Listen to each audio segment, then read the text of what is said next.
네. 안녕하세요. 해외 거주 한인 네트워크 바다님들. 오늘 저희가 좀 깊이 들여다볼 얘기는요. 한국의 그 낮은 출산율 있잖아요. 0.6명대. 이게 왜 이렇게까지 됐나 여러 얘기가 있는데 그중에서도 좀 논쟁적인 시각 하나를 가져와 봤습니다. 특정 온라인 커뮤니티에서 나온 얘기인데요. 아, 집값 문제, 이거 사실 노인 세대 때문이다. 뭐 이런 주장이에요. 이 주장하고 또 우리 바다 커뮤니티에서 나온 여러 반응들, 이걸 좀 비교해 보면서 논의의 결이 어떻게 다른지 한번 살펴보려고 합니다. 저희가 공유해 주신 자료들 바탕으로 한번 핵심만 짚어보죠. 네, 이게 정말 뜨거운 감자죠. 먼저 국내 특정 커뮤니티의 주장을 좀 요약해 보면요. 핵심은 이겁니다.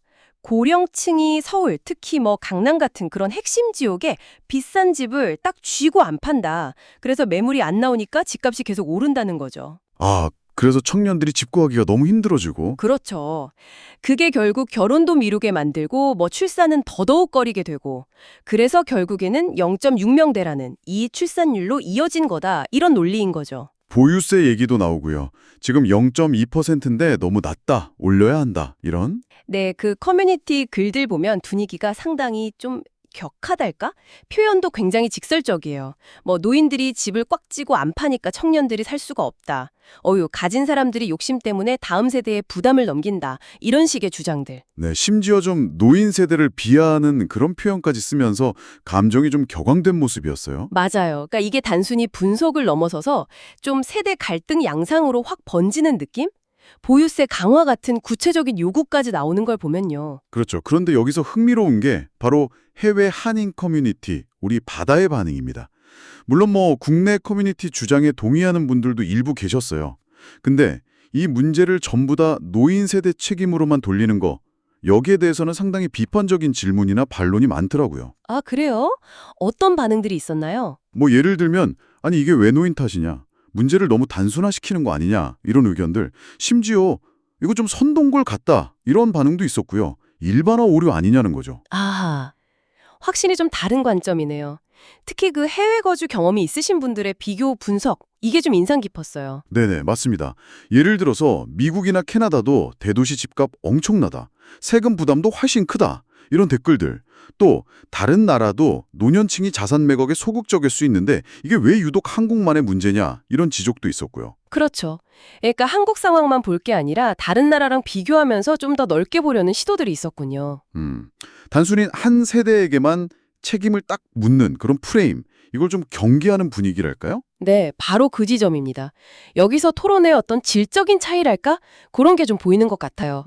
국내 커뮤니티는 딱 특정 대상, 노인 세대에 대한 비판, 책임 추궁, 여기에 논의가 확 집중되는 경향이 있어요. 좀 감정적이기도 하고 단정적인 주장도 강하고요. 해결책 요구도 좀 강경하고요. 네, 반면에 바다 커뮤니티는 문제의 원인을 좀 다각도로 보려는 시도가 활발해요.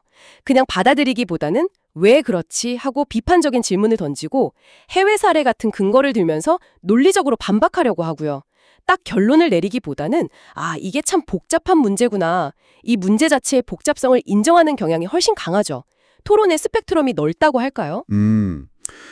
어쩌면 그 물리적인 거리가 있으니까 좀 감정적으로 한 발 떨어져서 더 분석적으로 보게 되는 걸 수도 있겠네요. 그럴 수도 있겠네요. 네. 이렇게 양쪽 커뮤니티의 시각을 쭉 놓고 보니까 정말 생각이 많아집니다. 저출산이나 집값 문제 같이 이렇게 복잡하게 얽히고 설킨 사회 문제를 과연 특정 세대한테만 딱 책임을 묻는 방식으로 해결의 실마리를 찾을 수 있을까 하는 의문이 들어요. 맞습니다. 사실 그게 쉽지 않죠. 네. 오늘 이렇게 살펴본 것처럼 정말 다양한 위치에서 나오는 여러 목소리에 귀 기울이는 게 왜 중요한지 다시 한번 좀 느끼게 되는 것 같습니다. 네, 표면적인 갈등 너머에 있는 어떤 구조적인 요인들 있잖아요. 예를 들면 전반적인 경제 상황이라던가 사회 정책 아니면 문화적인 변화 같은 것들 이런 걸 좀 종합적으로 고려하는 균형 잡힌 시각이 꼭 필요해 보입니다. 네. 오늘 논의는 여기서 마무리해야 할 것 같고요. 그리고 이렇게 전 세계에 계신 우리 과다님들과 의견 나누는 것처럼 또 다른 반가운 소식이 하나 있어서요. 짧게 전해드릴게요. 미국 워싱턴주 바텔, 그러니까 버텔이라는 곳에 남도 코리안 바베큐라는 식당이 새로 문을 열었다고 합니다. 오, 또 남도 음식이요? 네.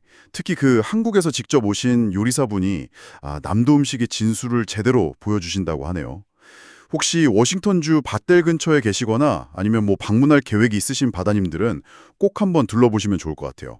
본고장의 맛. 이야, 좋네요. 특히 곧 머더스데이잖아요. 그러니까 소중한 분과 함께 맛있는 남도 바베큐 드시면서 행복한 시간 보내시는 것도 참 좋을 것 같습니다. 남도 코리안 바베큐? 바다님들의 많은 관심과 방문 부탁드립니다. 자세한 정보는 저희가 또 따로 공유해 드릴게요.